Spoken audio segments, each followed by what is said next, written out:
आम आदमी पार्टी की तरफ से आपको महापौर के लिए टिकट मिला है, उसके लिए आपको सबसे पहले बहुत बहुत बधाइयाँ मैम। Thank you. आप इस आम आदमी पार्टी की से मिली जो जिम्मेदारी है आपको, वो आप किस तरह से निभाएंगी? देखिए, आम आदमी मतलब कि हम और आप, ये आम आदमी की जो पार्टी है वो हमारी और आपकी पार्टी है। ये किसी कोई रईसों की या जो खरीद फरोख्त वाले हैं उनकी पार्टी नहीं है। आम आदमी पार्टी का विज़न बहुत क्लियर है कि जो भी समस्याएं हैं आपकी, वो चाहे बिजली, पानी, रोड, सड़क, किसी भी तरह की समस्याएं, उन समस्याओं तक अगर आप नहीं पहुंच पा रहे हैं तो आम आदमी पार्टी आप तक पहुंचाएगी, आम आदमी पार्टी आप तक पहुंचेगी। तो वो जो एक ब्रिज है जो कि और अदर पार्टी करती हैं कि जो आम नागरिक है वो वहाँ तक पहुँच नहीं पाती, वो तब पहुँचती जब उन्हें सिर्फ वोट लेना होता है। आम आदमी पार्टी उस ब्रिज को ख़त्म करते हुए आपकी हर तकलीफ में, हर सुख दुख में साथ खड़ी है। ये सबसे बड़ा संकल्प है मेरा। आप पार्टी का एक नया फेस हैं, तो जनता के बीच आप कैसे जगह बनाएंगी? देखिए, मैं नया फेस हूँ, मैं आपके चैनल के माध्यम से पूछना चाहती हूँ, क्या ग्वालियर मुझे नहीं जानता? और अगर नया चेहरा है तो हर उस नए आयाम को आप वोट दीजिए, हर उस नई चुनौती को आप चुनिए जो शहर का विकास कर सकती है। बैसाखियों पे चलने वाली मैं महापौर नहीं बनने वाली।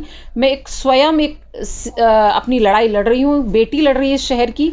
बहू समझिए, बेटी समझिए, ये बेटी आपके सामने, आपके द्वार पर आ रही है और ये कह रही है कि 50-60 साल से जो नगर निगम में भ्रष्टाचार व्याप्त है, जहाँ महिला सुरक्षा कुछ भी नहीं है, सड़क, रोड, बिजली, पानी, वहाँ आपकी बेटी आपके द्वार आएगी। महापौर गाड़ियों में नहीं घूमेगी, आपके घर के बाहर घूमेगी। ये वादा है मेरा, संकल्पित हूँ मैं इस चीज़ के लिए। आपके अगेंस्ट में दो बड़ी पार्टी हैं, बीजेपी और कांग्रेस, दोनों की बड़ी नेता हैं सुमन शर्मा और शोभा शिकरवाल जी, जो आपके अगेंस्ट में खड़ी हुई हैं। तो आप उनके विरुद्ध कौन सी रणनीति अपनाएंगी? देखिए, शोभा दीदी को भी मैं, शोभा भाभी जी को भी मैं रिगार्ड दूंगी और सुमन शर्मा जी तो मेरी काफ़ी पुरानी परिचित है, तो उनको भी मैं रिगार्ड बहुत देती हूँ। दोनों मेरे लिए सम्माननीय है। पर जहाँ बात ये आती है महापौर के लिए, तो मैं सिर्फ यही बोलूँगी कि मैं किसी महापौर की बहू नहीं हूँ, मैं किसी विधायक की पत्नी नहीं हूँ। मैं स्वयं मैंने नींव बनाई है और मैं उस जगह से उठी हूँ जिस जगह ज़ीरो होता है, शून्य।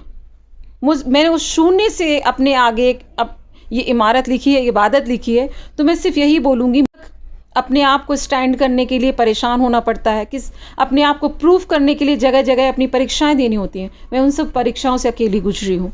मेरे ख़ानदान में किसी ने कभी चुनाव नहीं लड़ा, कभी राजनीति में नहीं आया, पर मैं आई हूँ क्योंकि जन सेवा का मुझे शुरू से बहुत शौक था। बचपन से मैं करती आई हूँ और ज़िंदगी, मुझे आप लोग चुनते हैं या आपका जो भी आशीर्वाद हो, मैं संकल्पित हूँ कि मैं आपके लिए अपनी अंतिम सांस तक लड़ाई लड़ूंगी और आपके द्वार हमेशा आऊंगी जब जब आप मुझे बुलाएंगे।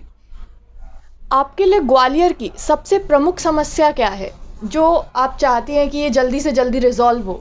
सबसे बड़ी समस्या यहाँ पर जो इन्होंने मैनिफेस्टो या जो भी लाई ये लोग, क्योंकि मैं जानती हूँ यहाँ पर 50 साल से कांग्रेस का तो अता ही पता नहीं है, भाजपा में पूरी तरह से निगम रहा है। पर क्या ग्वालियर शहर का विकास हुआ? आप रोड देख लीजिए, यहाँ के नाले देख लीजिए, आप रोपवे के आपने वादे किए जो कि हवा में अभी तक लटका हुआ है। रोपवे आप तब बात करिए जब ज़मीन पर आपने रोड सड़क बनवाई हो, पानी की सुविधा दी हो, शिक्षा अच्छी दी हो, नगर निगम के पास जो भी फंड है उसको प्रॉपर यूटिलाइज किया हो। मैंने तो ये भी सुना है कि पिछले कुछ दशकों में जब से भाजपा आई, काफ़ी सारा फंड वो यूज़ नहीं कर पाए नगर निगम का और वो वापस गया है। तो ये कितनी अजीब बात है कि शहर इतना बड़ा है, शहर को विकास चाहिए। आप अपने घरों के बाहर जाइए, गौशाला बनवाइए। गौशाला में क्या सच में गाय पहुंच रही हैं? कुत्तों के लिए आप देखिए किस प्रकार का कोई प्रावधान है। मतलब जगह जगह कितनी सारी प्रॉब्लम व्याप्त हैं। ये तो बहुत सारी हो गई। हाँ। लेकिन कोई एक प्रमुख जो आपकी नज़र में सबसे पहले हो कि महापौर बनके सबसे पहले इसी प्रमुख समस्या का आप समाधान करें? मैं यदि महापौर बनती हूँ तो निकाय जो कर्मी है, पहला एजेंडा मेरा, जो परेशान है उनको मैं परमानेंट करूँगी, क्योंकि वो वास्तव में परेशान है, जो कि टेम्परेरी घंटों काम कर रहे हैं। दूसरा मेरा शहर का सौंदर्यीकरण मेरा प्रमुख प्राथमिकता होगी मेरी।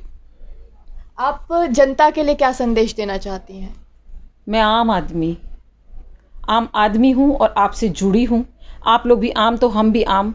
मैं सिर्फ इतना आपसे बोलना चाहूँगी कि एक बेटी आपसे आप समर्थन चाहती है, आप खुद विश्वास रखिए। आज दिल्ली बदली, पंजाब बदला, आम आदमी पार्टी का विज़न बहुत क्लियर है, आम आदमी से जुड़ना है। तो मैं सिर्फ आप लोगों से, आपके चैनल के माध्यम से, अपनी जनता से निवेदन करूँगी, वो महिला चुनिए जो वास्तव में उसको ज़रूरत नहीं है।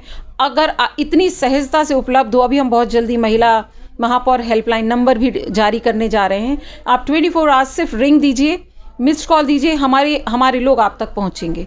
तो ये कोई नहीं करता। यहाँ सीएम हेल्पलाइन है, उसमें हजारों लोग वेटिंग चलती रहती। महापौर आपके द्वारे होगी, जब आप बुलाएंगे, ये मैं संकल्पित हूँ, वचनबद्ध हूँ। जब आप बोलेंगे महापौर आएगी, मैं ये आप सबको विश्वास दिलाती हूँ। तो मैं सिर्फ यही बोलूँगी, आप अपना एक परिवर्तन लाएं, समर्थन दें। मैं आपके शहर को बदलूंगी, आपकी सुविधाओं के लिए तत्पर